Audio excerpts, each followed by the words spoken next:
The night was quieter than usual in the small mountain town of Elms Ridge. The stars stretched like silver veins across the black sky, glittering with cold light. Inside a lonely cabin at the edge of the forest, Ethan Vance sat before a dying fire, wrapped in his old flannel blanket. He had no company but the ticking clock on the wall and the crackle of burning wood. He was used to solitude, used to the silence that came after losing his family in the shuttle accident 2 years ago, the one that had made global headlines when a passenger craft exploded in low orbit.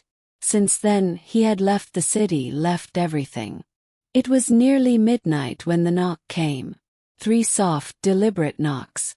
Ethan froze, halfway through sipping his tea. Nobody came this far up the mountain, especially not at this hour. Slowly, he set down his mug and stood. The knock came again, firmer this time, almost trembling. He grabbed his flashlight and went to the door. When he opened it, the cold night air poured in, along with a faint blue glow. Standing there was a woman. Or at least she looked almost human. Her skin shimmered faintly, pale as moonlight, and her eyes, enormous, silver and filled with quiet terror, met his. She was drenched from the rain that had begun to fall, her clothes torn and alien in design, a flowing garment of dark metallic fabric that clung to her like liquid. "Please," she whispered, voice trembling. "They're looking for me." Ethan's heart thudded. Every instinct screamed that this was impossible. But something about her, the fear, the fragility in her voice, overrode the disbelief. "Come in," he said softly. She stepped inside, shivering.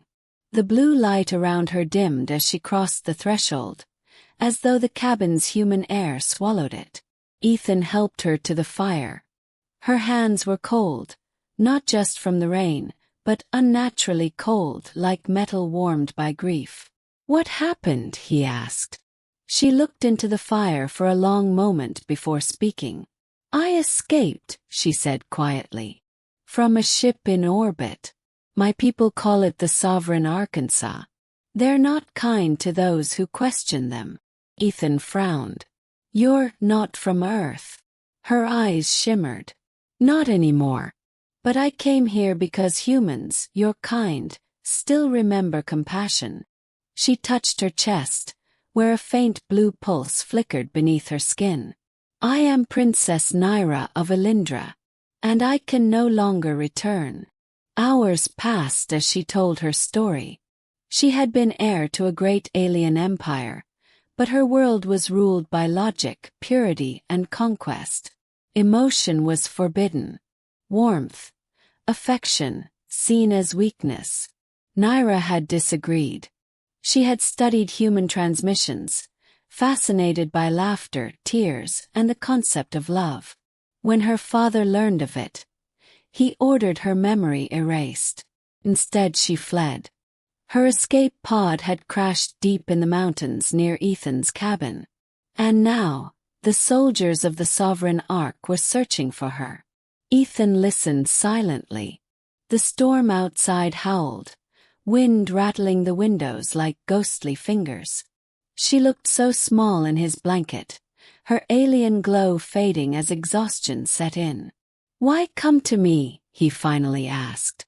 "Because," she said softly, "humans feel warmth.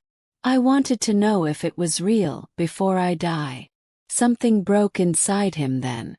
The fire crackled, casting orange light over her face, and Ethan saw not a princess or an alien, but a soul starving for something he understood all too well. He reached out, gently taking her hands. "It's real," he said. "And you're not dying tonight." Her gaze lifted to his, and for the first time she smiled, a fragile, trembling smile that made the room feel alive again. Outside, thunder rolled. Around 2 in the morning, a distant hum filled the air. Ethan went to the window and saw it, a search beam slicing through the forest, sweeping across the trees. A ship hovered in the distance, its lights like silent eyes. "They've found me," Naira whispered. Ethan turned to her. "Then we hide." He led her to the cellar beneath the cabin. It was cold, dark, lined with old tools and jars. As he closed the hatch, heavy footsteps echoed outside, metallic thuds inhumanly synchronized.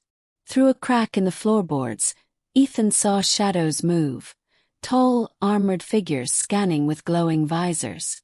The light swept the cabin, the walls, even the door.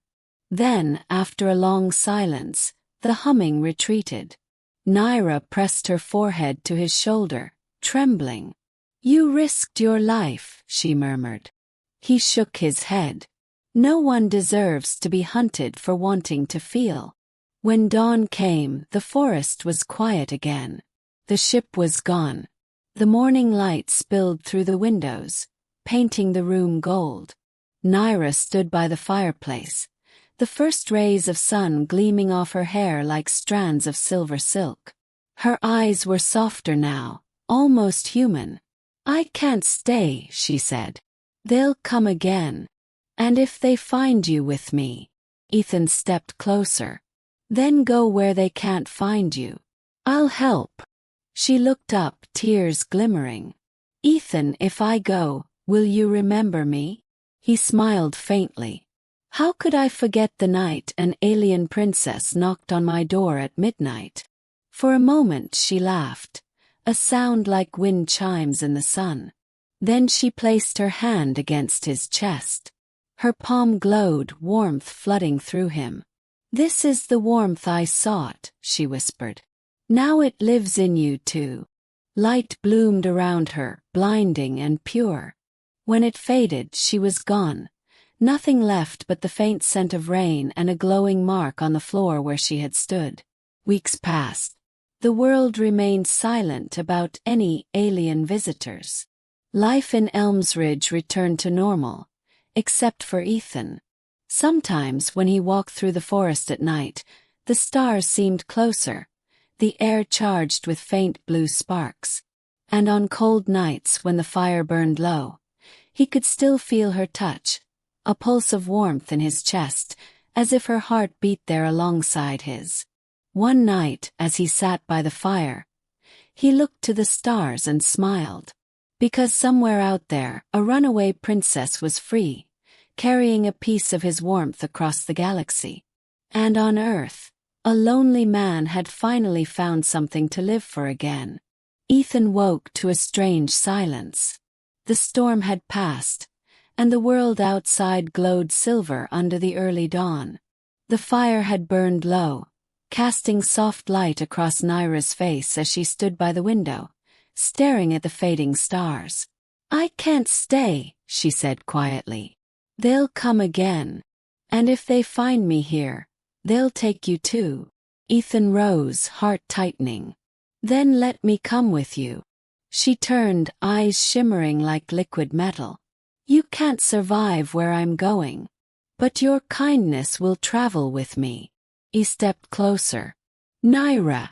She reached out, placing her cool hand against his chest.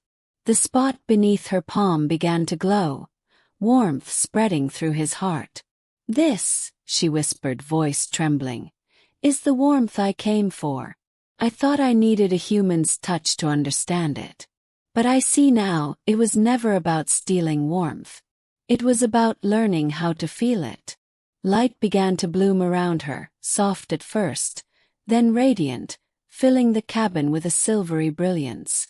Ethan's breath caught as her form began to dissolve, her smile lingering through the light. "Thank you," she said, "for showing me what no empire ever could." Then she was gone.